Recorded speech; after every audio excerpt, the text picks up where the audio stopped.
Before a coffee crop can become your local brew, there are a number of stages that bean has to go through.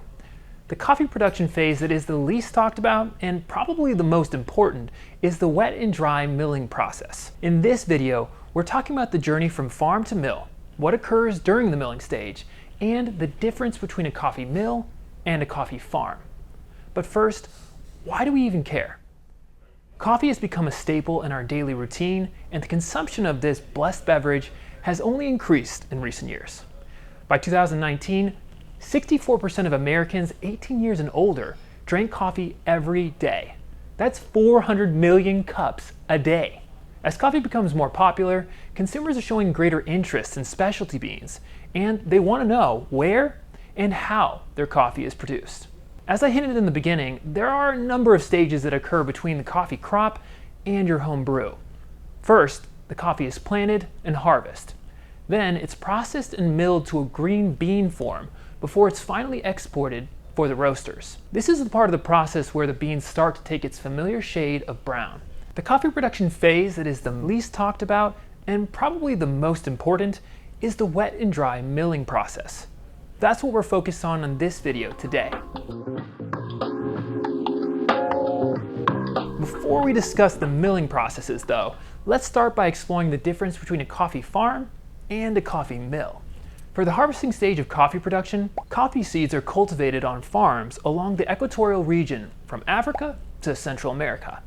This path of coffee growing countries is known as the coffee belt. In specific coffee growing regions, there are communities where small, independent farmers will come together and form co-ops for cooperative farming. When harvesting specific varieties of specialty grade coffees, there are family-owned plantation estates known as fincas. Estates that produce smaller quantities of unique varietals are often separated from larger coffee shipments and come from smaller lots called microlots. Coffee farms reside at higher elevation, usually between 900 and 1500 meters, and in climates with consistent rainfall and fertile soil. Although coffee is often referred to as a bean, it's technically a seed. The coffee seed is surrounded by mucilage and skin inside of a red coffee cherry. The farmers are responsible for hand-picking these cherries and preparing them for the next step of the production journey. Coffee seeds that leave the farm will still have the cherry fruit intact. This coffee seed formation is not how they arrive at the roaster. Instead, there's a middle processing stage that transforms the coffee cherry fruit into a green coffee bean. This essential part of the journey takes place at a coffee mill. Once the coffee is cultivated and hand-picked at the farm, it's sent to a local mill for perhaps the most critical stage of all, the wet and dry milling process. Wet milling is the step that occurs after harvesting and involves various tasks from pulping and fermenting to washing and drying. These processes can be achieved using different techniques and machines depending on the desired output. After the coffee leaves the farm, it's pulped. Pulping is the action of extracting the coffee seed from the cherry fruit. There are certain processing methods like the natural process where the pulp and skin are left on the bean. But for wet processed coffees, the freshly pulped beans are fermented in tanks to remove any remaining fruit before they're thoroughly washed. Once the washing is complete, the coffee beans are immediately dried until the ideal humidity level is accomplished. The drying technique is either done manually, laid out under sun patios, or placed in a mechanical drying machine. There are some circumstances where all three methods are used in some combination. The manner and how the drying takes place is crucial because if the dehydration takes too long, is too harsh, or the right moisture level is not achieved, then the bean's flavor profile can be negatively affected. To learn more about the wash process, click here.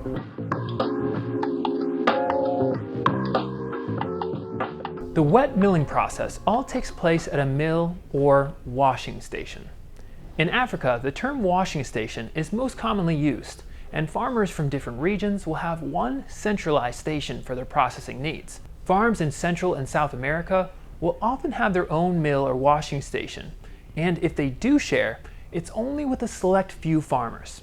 At Sagebrush, we've offered coffees of the same origin that were harvested from different farms, but processed at the same mill. In this situation, we have to be extra careful with our coffee labeling. After the coffee beans are successfully pulped, fermented, washed, and dried, they're transferred to a dry mill. Dry mills can be privately owned or open to the public and run by farmer cooperatives. The dry mill's purpose is to hull, sort, and bag coffee per the buyer's specifications. And at times, dry mills are in charge of facilitating conversations with coffee buyers about finances and exporting operations. When coffee arrives at the dry mill, the beans are carefully checked for impurities or stones before one final parchment layer is removed. This technique is called hulling. Once the parchment layer is eliminated, the beans are sorted and differentiated by size, color, and density. Since the size and density of coffee can determine the speed and quality of a roast, the beans have to be consistently uniform. The hulling and sorting process were traditionally done by hand, but now automated mechanized hullers are the norm.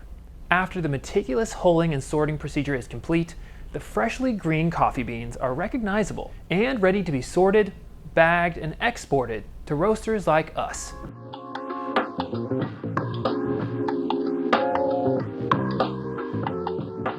Before shipping, dry mills are typically used for storage space when farmers don't have adequate storage facilities. Coffee beans are bagged based on the buyer's direction, and usually 60-kilogram jute bags are preferred. The majority of coffee farmers are only able to harvest a few bags worth of coffee.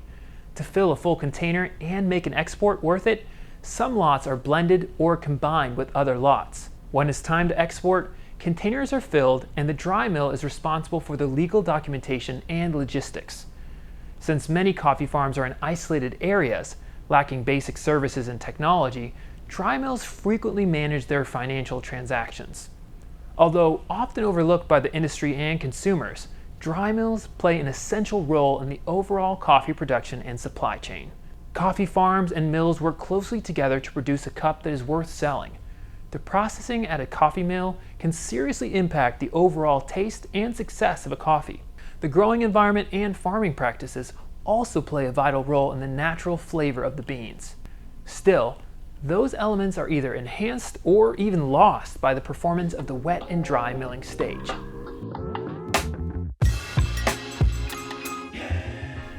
The methods used in one production setting can't work without the technique of the other. From the harvester to the exporter, every one of these steps is vital to an excellent cup of coffee.